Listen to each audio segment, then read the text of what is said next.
Good afternoon. Now, somebody has been hearing tapes before.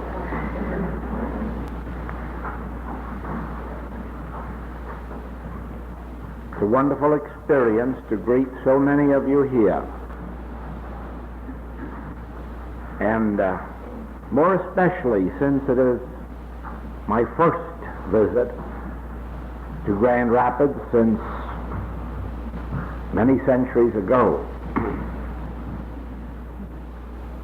But very first visit in this work, and of course, until we come here, it is impossible to know how deep the interest is in the message. And of course, your being here tells me a lot more than any other thing could possibly do.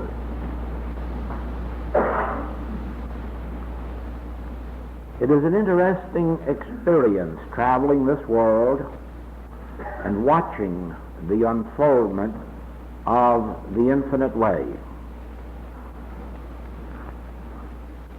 More especially when you remember that it is only about 14 years ago that the first Infinite Way book was published.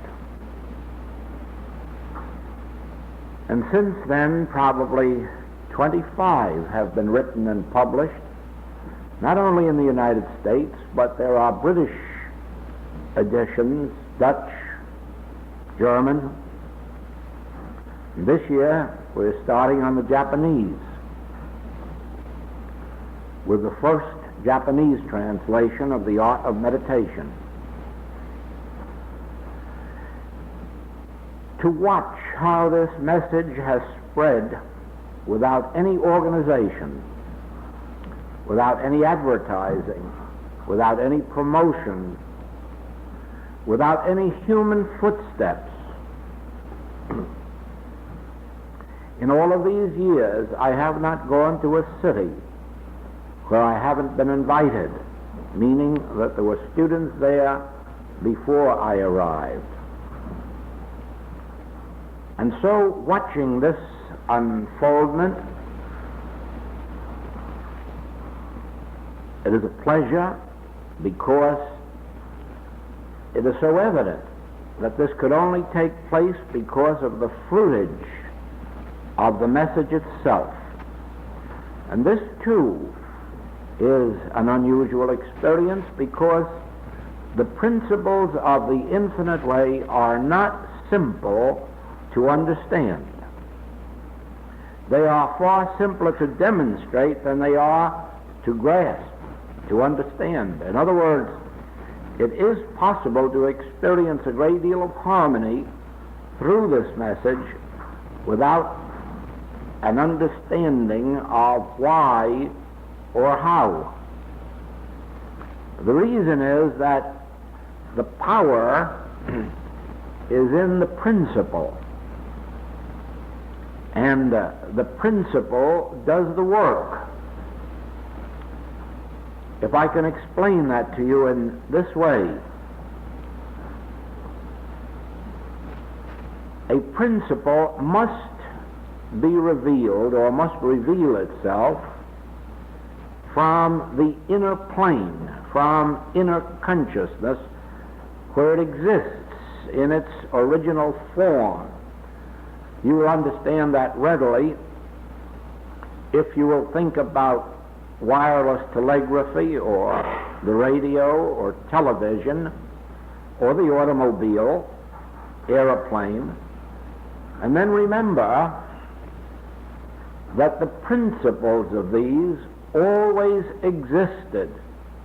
Thousands of years ago, every one of these principles existed somewhere, and that somewhere is in consciousness, in the invisible. But these have existed in your consciousness, in the consciousness of every individual on the face of the globe, awaiting someone to bring forth the particular principle. In other words, it did take an Edison or a Kettering or a Wright brothers or a Marconi to bring through their particular discoveries, but had they not done it, be assured of this, someone else would have done it, because the idea always existed in consciousness, and it had to come forth at a specific time. Emerson has said that nothing is so powerful as an idea whose time has come. And this is literally true, that every idea seems to have a particular time for coming through into the visible. And the idea itself projects itself. Usually there is an individual waiting for it, and is the instrument through whom it comes. But if that particular individual had not been there, another would have been. And so it is that the principles that constitute the message of the infinite way have existed throughout all time. Some of them, of course, are so universal in nature that they have existed even in human awareness throughout the centuries.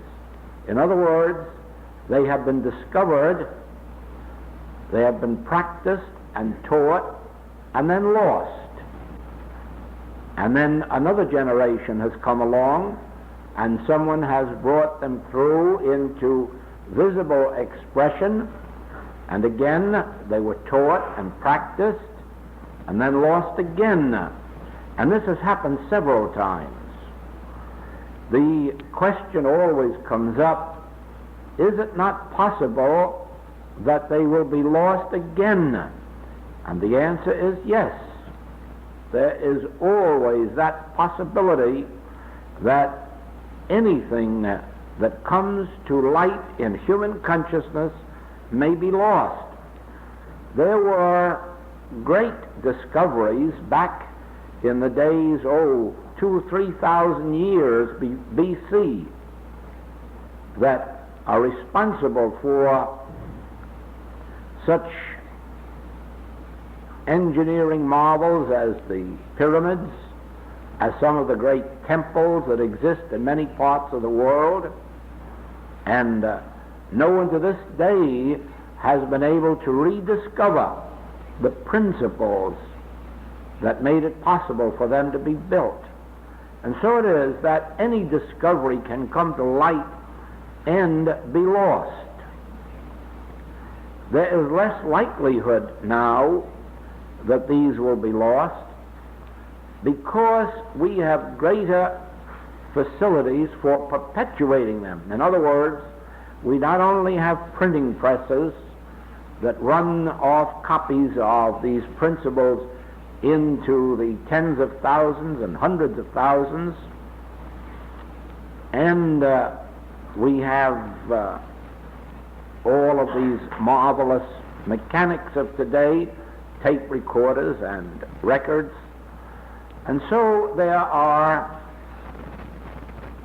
greater ways of perpetuating them than ever before, and there is probably another factor. In previous generations, very little attention was paid to the developing of the spiritual consciousness of the men and women of the world. If you go back into ancient times, you will find that there was no spiritual development on the part of the people, with the exception of those who were led to the schools of wisdom, to the brotherhoods, to the religious organizations. those who left the ordinary world of living and retired into the religious ways or the ways of the brotherhoods, they developed their soul faculties, their spiritual consciousness, and the masses had none. As a matter of fact, some of these wisdoms were forbidden to the people, and those who knew the secrets were oath-bound to keep them from the people. The Master, Christ Jesus, was one of those who was under the promise, the oath, not to reveal certain spiritual principles to the people. They were to be known only to those of the brotherhood of which he was a member. But his own inner unfoldment would not permit his keeping these secrets from the people he loved. And he violated the laws of his order, undoubtedly left the body of that order, and went out to tell these secrets to the men and women of the world, the ordinary men and women, the fishermen, the housewives, the tax collectors, the farmers. It was for this reason that he was crucified. He was revealing the inner secrets that would make man free, secrets which were not supposed to be told to the men and women of this world. Well, there were not too many who understood him. There were some. We are told that actually there were about 500 who understood him well enough to perceive the nature of the resurrection. At least there were enough so that for the next 300 years, the inner secrets that he revealed remained on earth to be practiced and to be taught, and then gradually they disappeared from the earth again. Several times since then, they have been retaught to small groups here and there in the world, but each time they have managed to disappear. And one great reason is that these secrets cannot be understood by the human mind alone. It takes a developed spiritual capacity to understand them. And if one does not develop that spiritual capacity, the secret to them is virtually useless. In other words, it is not quite like a radio set that anyone may learn how to put it together and hook it up and bring music into their home. With spiritual truth, the truth itself is foolishness to the human mind. It always has been, and it always will be. It isn't reasonable, and there's no use of expecting it to be reasonable, because it won't be, it can't be, it never has been. The things of God are foolishness with man. And you will learn that the things of man are equally foolishness with God. That is the reason so few prayers are ever answered, because the things men pray for are just nonsensical in the sight of God, and they bring forth no response from God.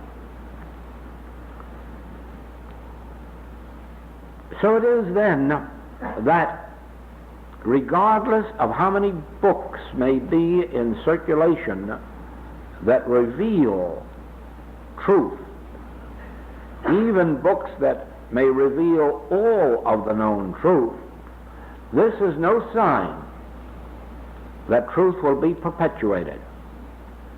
The only sign that we may have is if we find a sufficient dedication on the part of men and women to develop the necessary consciousness, the necessary spiritual faculties, so that truth may be understood, may be received, responded to, demonstrated, and thereby kept alive. Now, we have a question that has been given to us for answer that very well illustrates this very point. And the question is this. The Bible states, resist not evil. And the Bible also states, resist evil. Resist the devil. Matthew says that you resist not evil. And James says, resist the devil. And how do you bring these two things together? And of course you know the answer is you don't, and you can't. But you can note this. Who said, resist not evil? The answer is Jesus Christ. And then the next question is, did he prove that there is a principle of resist not evil? Did he prove that it is possible for him, and then for his disciples, and then for those who came for the next 300 years, to prove that you can live without resisting evil? And the answer is yes, he proved it. In his physical healings, he says to a crippled man, what did hinder you? Rise, pick up your bed and walk. He didn't resist the evil. He didn't pray to God to have the evil healed. He did not fight the evil. He didn't turn to any God power to do anything. He merely said, what did hinder you? Indicating that there is no power in this evil, therefore it need not be fought. Rise, pick up your bed and walk. To a blind man, he said, open thine eyes. Again, he did not appeal to God for any God power. He did not fight the devil. He did not resist the evil. Very quietly, very gently said, open thine eyes. And proved that there was no power to prevent that man opening his eyes. In another case of blindness, he took the most nothingness he could find, spittle, and he applied spittle to a blind man's eyes and healed him. Now, he wasn't claiming that spittle is a power that heals blindness. He was showing that something as innocuous as spittle was power enough. In other words, no power was needed. There was no evil behind this blindness. Therefore, open thine eyes. He raised the dead, and he did it in spite of his own statement that I need not pray. I need not pray to raise this dead man. Why? We don't need any God power to raise the dead. Death has no power, and therefore needs no power to overcome it. And so he said, Lazarus, come forth. So it was that in every demonstration that he made, stilling the storm at sea. No power, no acknowledgement of power, just peace, be still, and the storm subsided. Why? He acknowledged no power in the storm. Now, in this far that we've gone, you can see how foolishness all of this is to the human mind. To heal a blind man with spittle, to heal another blind man just by saying, "Open thine eyes," to have a crippled man get up and dance just by saying, "What did hinder you?" See how foolishness all of that is to the human mind? But it wasn't foolishness unto the Master, it wasn't foolishness unto his disciples, nor was it foolishness for the next 300 years. It only became foolish after that, when the secret was lost. Now, when you come to resist the devil, and you ask, who said that? You come to James. James said that, and who is he? He is one of the disciples that failed in his ministry. One of those who accomplished nothing, one of those who would not obey the teachings of the Master, one of those who could not come out of his Judaism to accept the principles of Christianity. Oh, he loved the man Jesus, and he loved to follow him, but he wouldn't believe him. He was the one who fought against admitting Christians and pagans and Europeans into the brotherhood of Christianity. He was the one who fought Paul. Oh no, if a man is not circumcised, he can't be one of us. He must first be circumcised. He must first be a Jew. The Master said nothing like that. The Master just said, God is your Father and my Father. Call no man on earth your Father. There is but one in heaven. And so you see that this brother James has no record for healing works. He has no record for great works. And actually then, in this sense, he should not be considered. On the other hand, and this is an important message for many of our metaphysicians, regardless of which school of metaphysics they have come through, too many go around saying there is no evil, or there is no power in evil, or disease has no power, or there is no truth to accidents. Too many make these metaphysical statements, usually cliches, without having the faintest consciousness of that truth, and thereby they make themselves ridiculous, they make metaphysics ridiculous, they make metaphysicians seem ridiculous in the eyes of the world. Too many of them have said even to doctors, oh, there's no power in sickness, we don't need doctors.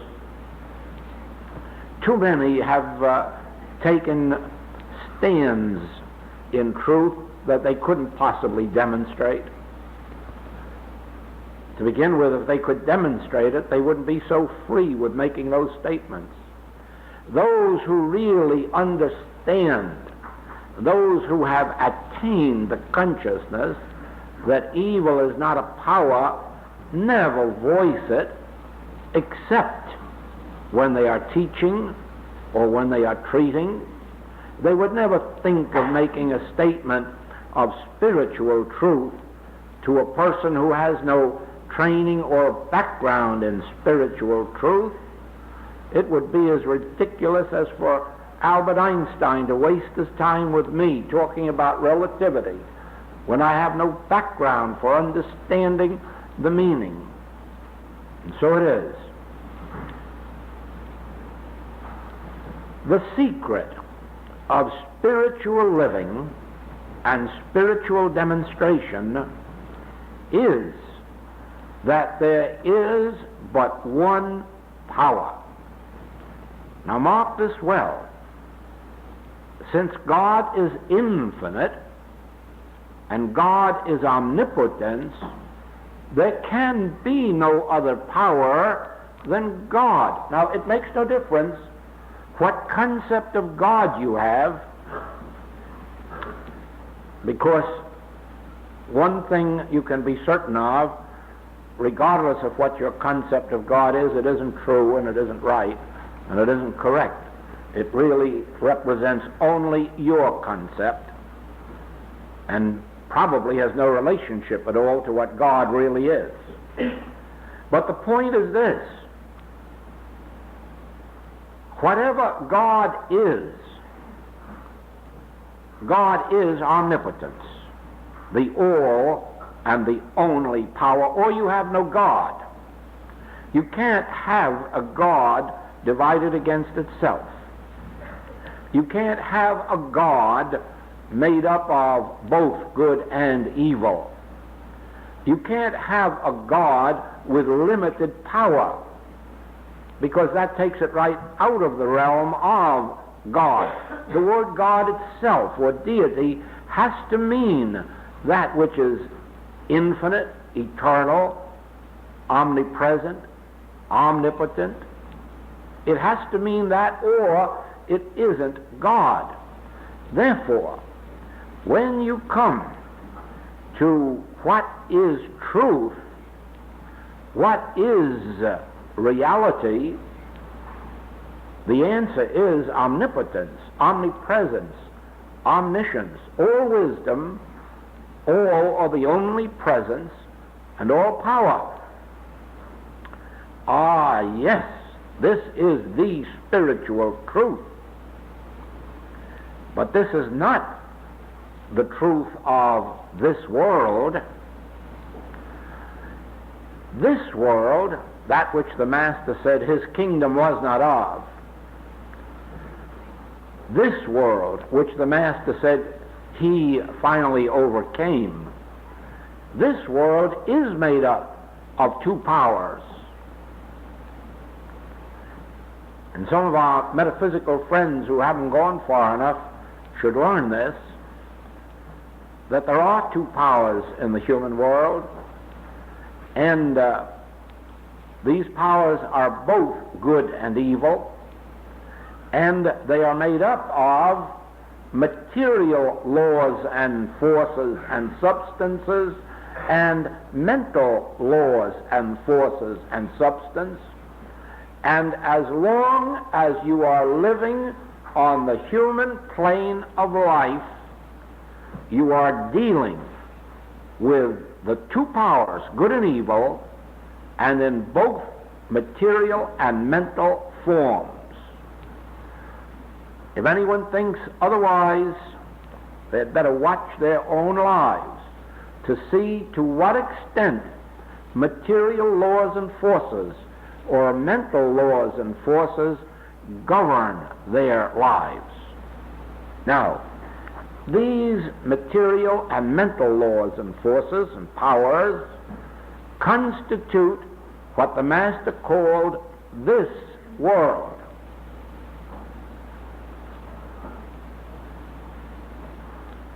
And this was the world he overcame. And this was the world that he taught was to be overcome, and he taught the means of overcoming it. Now, he was accused of trying to overthrow the Roman government in the Holy Land. He was also accused of trying to overthrow the rule of the Hebrew synagogue and its hierarchy. But it never was true that he wanted to overthrow these. He wanted to reveal an area of consciousness, that which he called my kingdom, in which you would not be subject to Rome or to the hierarchy, even if you live there. In other words, of the disciples, he said, I do not pray that you take them out of the world, leave them in the world, but not of it. And so it is that if you correctly understand spiritual truth, spiritual wisdom, you will understand this, that you can remain right here on earth, right where all of the epidemics of disease take place, where all of the accidents take place, all of the alcoholism and drug addiction takes place, where there are boom periods in business and bust periods in business. You can be right here on this earth and never be affected by them. In other words, you will have learned to live in the fourth dimension so that you can live a life on earth and yet be unaffected by the material and mental forces and powers that be. Now, this is exactly what is happening wherever spiritual healing takes place. Someone has come under a law of matter or of mind. It may be a law of infection or contagion. It may be a law of heredity. It may be a law of accident. It may be a law of some mental form of malpractice or mental belief. And yet, when they are brought into the consciousness of a spiritual healer, the laws that brought about their condition, whether material or mental, are dissolved, and they are restored and renewed. This is the experience, if you follow it, of individuals and families who for many years have lived under some metaphysical or spiritual teaching. And if you go back in their experience, more especially those where there is a history of 10 to 20 years of experience, and then try to determine how much less of this world's sins and diseases, how much less of this world's poverty has touched them, you will be astounded at what you find.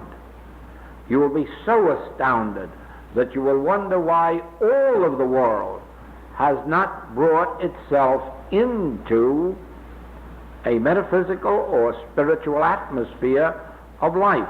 And it really is a mystery. Don't think that it isn't a mystery to those who have witnessed what some of us have witnessed for 30 or more years. It's kind of fantastic to believe that there are people in the world who haven't even investigated it. But the point is this, that actually they can't.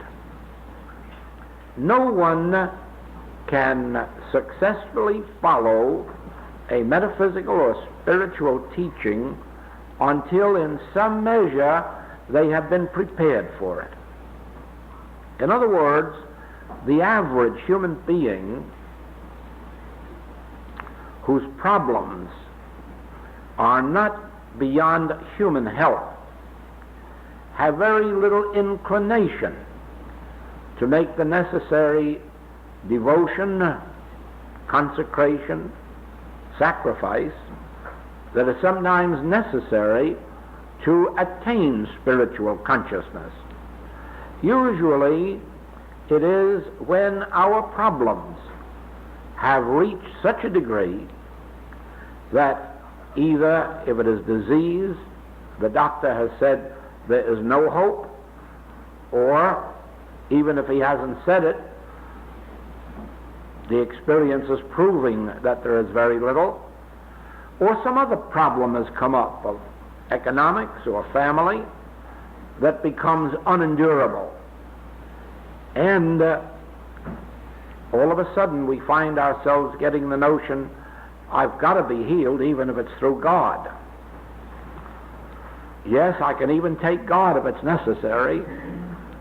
Might be hard, but I'll put up with it if it will do this for me. And those who are led to practitioners or teachers who can give them the help to bridge them over that temporary problem or temporary bad spot and guide them into studies, eventually they are the ones who blossom out into spiritual consciousness and find the value of living spiritually. Now,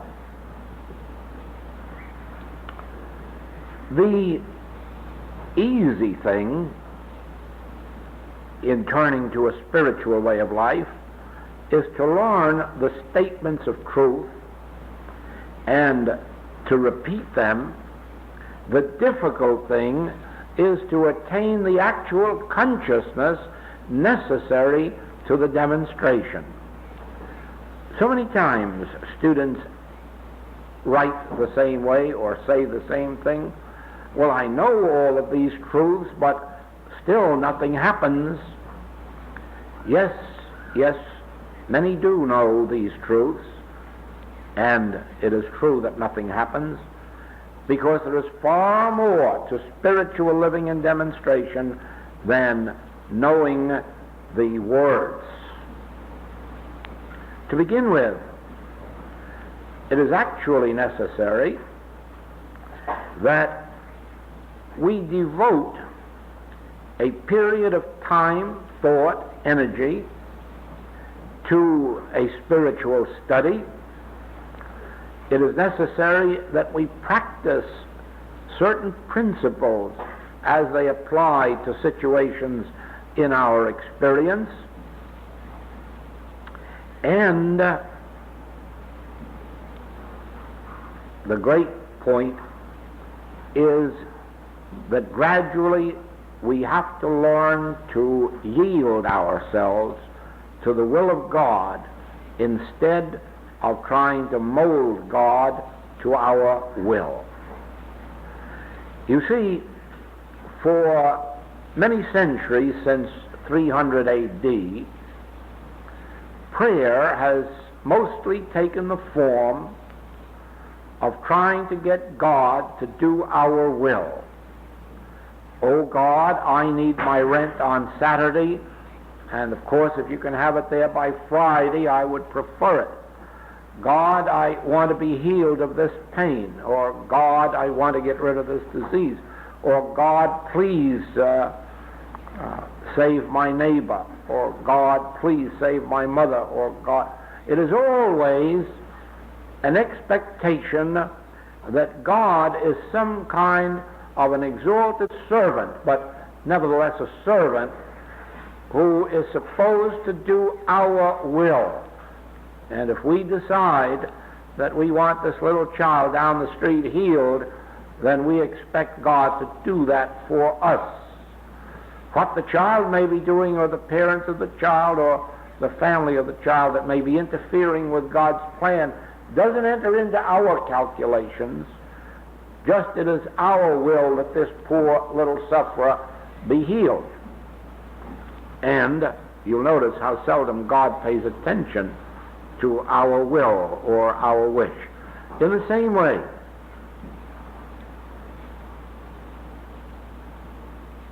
we little dream of the fact that we ourselves are preventing the operation of God in our experience, that we ourselves are the barriers preventing spiritual law governing our experience.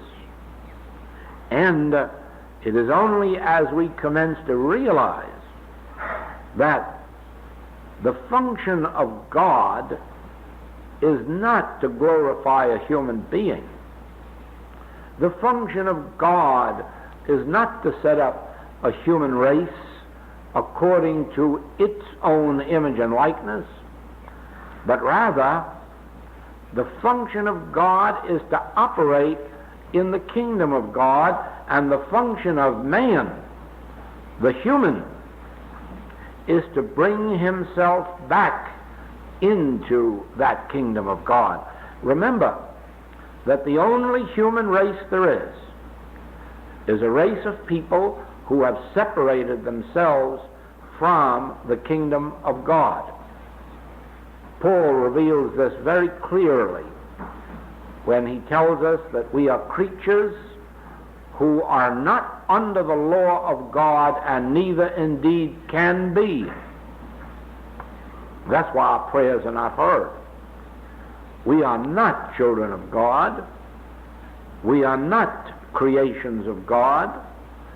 We are creatures who are not under the law of God, and neither indeed can be. And then he tells us how we may correct that. If so be the Spirit of God dwell in you, then do you become the children of God.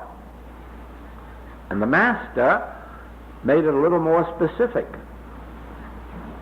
He said that if you pray for your friends, it will profiteth you nothing, but if you pray for your enemies, it will make you a child of God. Of course, very few people pay attention to the Master. He doesn't seem to be considered much of an authority on how to become a child of God, because we find very few churches keeping their doors open for the specific purpose of praying for our enemies so that we may become the children of God. But you see how simple it would be to become a child of God. Learn to pray for your enemies and watch the miracle that takes place. But no, we decide we like our own way best. And our own way is to pray for our friends, and pray for the neighbor who lives down the street, and pray for our parents, and pray for our children, in spite of the fact that it profiteth you nothing. Whereas we could give up our own will, we could accept the teaching of the Master and say, well, at least it's worth a try. They're still quoting him after 2,000 years. Maybe he's worth trying. And then we would find that it literally is true, that from the moment we start praying for our enemies, our own problems begin to dissolve and disappear. From that moment on, we begin to find a whole new state of consciousness unfolding within ourselves. You would be surprised that you couldn't be the person that you are at this minute 30 days after you started praying daily for your enemies. It changes your entire nature and brings you into an atmosphere receptive to God's presence. God's presence cannot be felt or known where there is animosity, jealousy, hate, envy, bigotry, bias. God's presence is there because God fills all space. God literally is omnipresence. As a matter of fact, God is present every time a murder takes place. God is present every time a war takes place and all the horrors of the battlefield. God fills every space there. God is omnipresent where rapes take place. You wouldn't believe that, would you? But it's true. The only reason God isn't in evidence is God isn't being realized. God is present, but not realized. It operates just exactly as if you had $1 million in a bank somewhere, but didn't know you had it. You could be just as hungry with $1 million in the bank as with nothing, unless you knew you had that money. And so it is that we are totally without God. Every human being in the world is totally without God. until they become consciously aware of God's presence. Thou wilt keep him in perfect peace, whose mind is stayed on thee. Acknowledge him in all thy ways, from getting up in the morning until retiring at night, and he will give thee peace. And the Master tells us in 15th John, if you abide in me, if you let me abide in you, you will bear fruit richly. If you do not, in spite of my omnipresence, you will be as a branch of a tree that is cut off and withereth. And so, the whole secret of spiritual living isn't begging God to do something. It isn't pleading with God to do anything. It isn't asking God to do anything. It isn't trying to get God to improve our humanhood. The whole secret of spiritual living is in obeying the will of God, acknowledging God, recognizing God in the midst of me, living, moving, and having our being consciously in God, keeping the mind stayed on God, praying for our enemies, praying for those who persecute us, praying for those who despitefully use us, and forgiving 70 times 7. You see, none of this has anything to do with asking God to heal the blind man or the impotent man, and you don't have to pray to God. You have to be in obedience to the will of God, and then these miracles take place through your consciousness.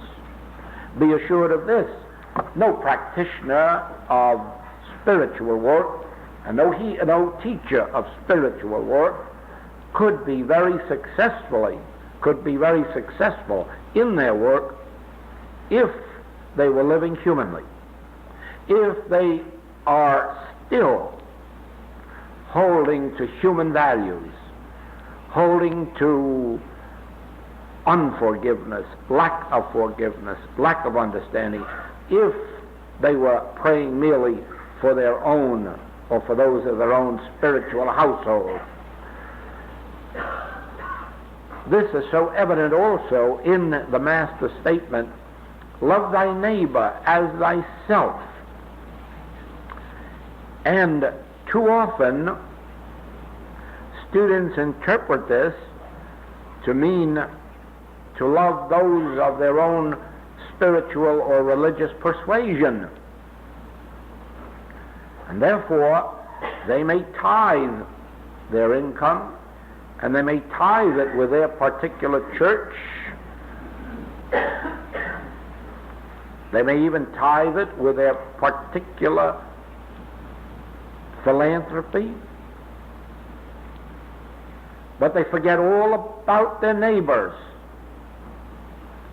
and more especially about their enemy neighbors. And this is not loving thy neighbor as thyself.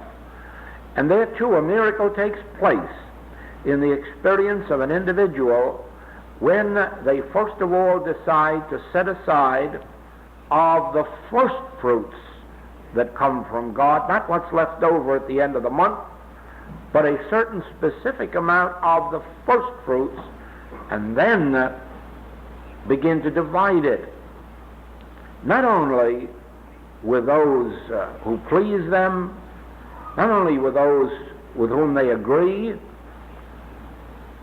but with all of their neighbors who may be in some temporary form of lack or limitation. So it is, you see, that the spiritual life, which is one lived in prayer, has no relationship at all to the type of prayer that is asking God for something, for anybody. It is a type of prayer which is an acknowledgement of God's grace, of God's presence, of God's power, an acknowledgement of the universal nature of God's love. And then it is a putting into practice of those principles which great spiritual masters have revealed. Those of forgiveness, those of praying for the enemy, not that they be successful in their wickedness, but that their spiritual eye be opened, that their heart and soul be opened to the reign of divine government, to truth, to spiritual life, to the activity of the Christ. So, as we then, by these different means, spiritualize our own consciousness, it gradually dawns within us that, well, experience shows us that the power of God is really the only power. We begin to witness in our own experience that those things which formerly had power over us no longer have such power. They may not cease entirely, but they decrease. It may be in what we eat or what we drink, or the amounts. It may be in our attitude toward members of our family, business, community. In other words, we begin to be changed. And as this change takes place within us, we learn to fear less what mortal man can do to me. We learn to fear less what mortal conditions can do to me. We learn to fear less the things and the thoughts that are of this world, because now a greater response is felt, a greater confidence in the invisible. Here is where the great transition takes place. That whereas before we loved, we feared, and we hated in the human or animal or vegetable or mineral kingdoms, now these loves, hates, and fears begin to disappear, and we begin to love in the invisible realm, and we find things to love. It changes our consciousness. I would like to point this out to you, because this indicates one of the ways in which our consciousness changes, and another miracle comes into our life, the miracle of supply. In our humanhood,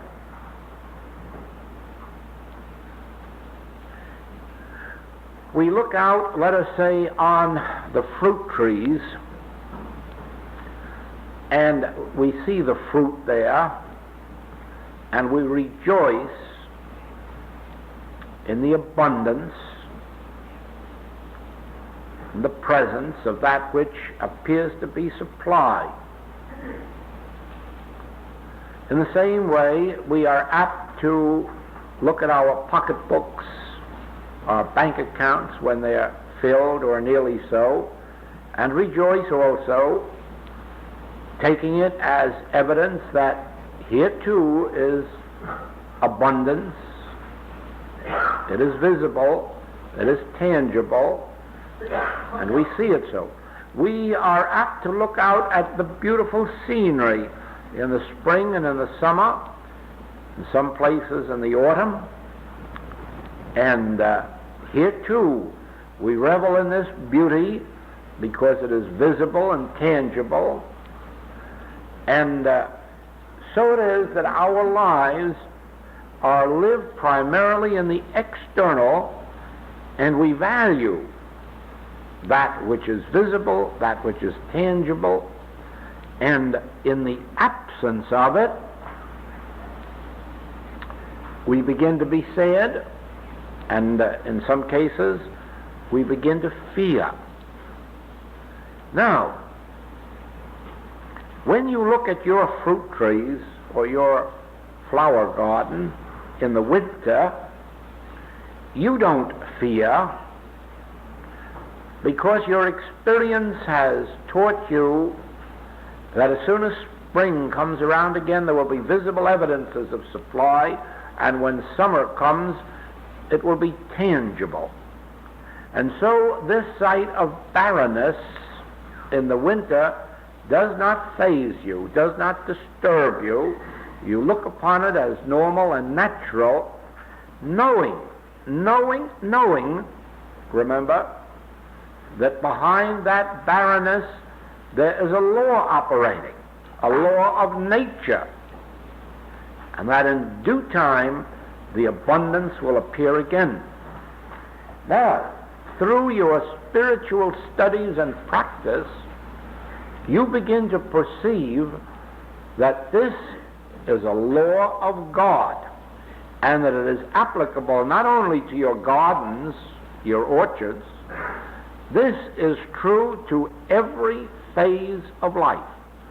No matter how barren your life may be, whether of supply or of health, and if enough years have passed by over your head so that you may even feel barren of many more years, stop for a moment and reflect on this. There is an invisible life, an invisible law, an invisible presence, an invisible power. And it is functioning right now. It is functioning as a law of resurrection.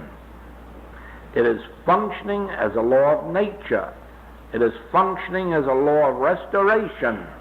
In other words, any momentary barrenness, regardless of what may have brought it about, is only temporary in the experience of those who can look through the appearance and realize there is an infinite invisible. Here where I am, God is. Son, thou art ever with me, and all that I have is thine. Eternally, unto the end of the world, I will never leave thee nor forsake thee.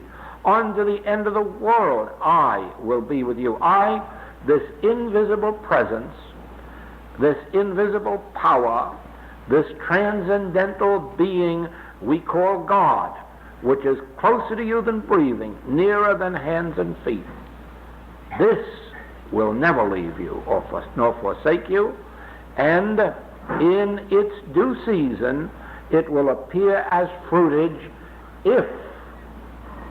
if you continue to bear witness to this word, if you abide in this word, if you let this word abide in you. Don't forget, if you don't, you will be as a branch of a tree that is cut off and withereth.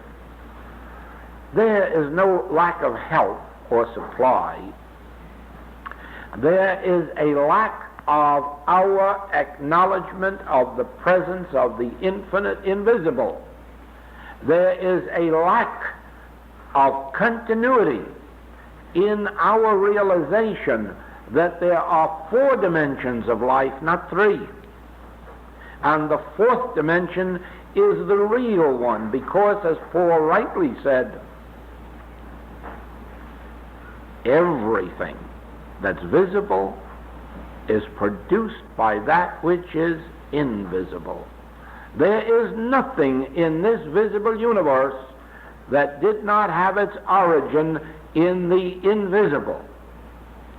Therefore, if there is no visibility today, don't fear.